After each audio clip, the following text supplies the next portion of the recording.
There's no such thing as sight reading. And doubling, learning to play multiple instruments is one of the best things that you can do to reinforce and accelerate music literacy.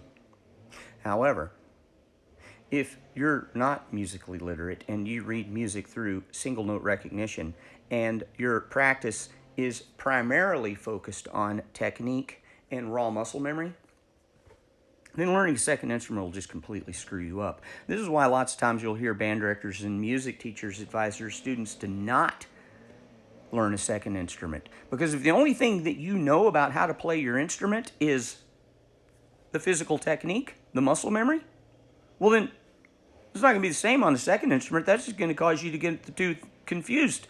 It's just going to cause you to get them mixed up. But if your focus is literacy and you're reading the notes in context of scales and chords, and those scales and chords have contextual spellings and contextual sounds so that you can predict which notes are going to come next based on those spellings, and you can predict what sounds are going to come next based on training your ear to hear scales and chords.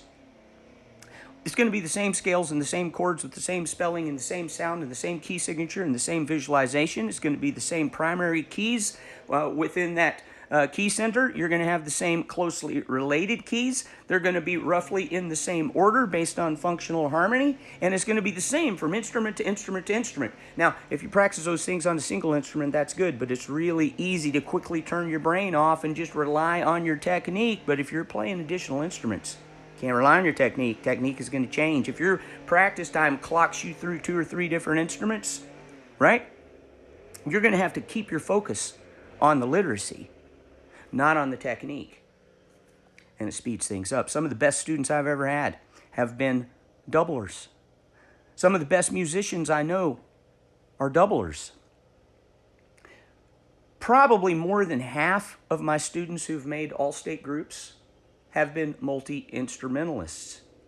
Many of them made all-state on their secondary instrument. Some of them made it on both their primary and secondary instrument. I don't even think of them as primary and secondary instruments. I think of them as primary students who are multi-instrumentalists. So, if you want to speed things up, pick up another instrument. My name's Mark Dooley. I've been a private music teacher for 36 years, focused on practical theory and music literacy. If you want to hear more, follow me. If you like lessons, contact me. If you can learn how to read words, you can learn how to read music.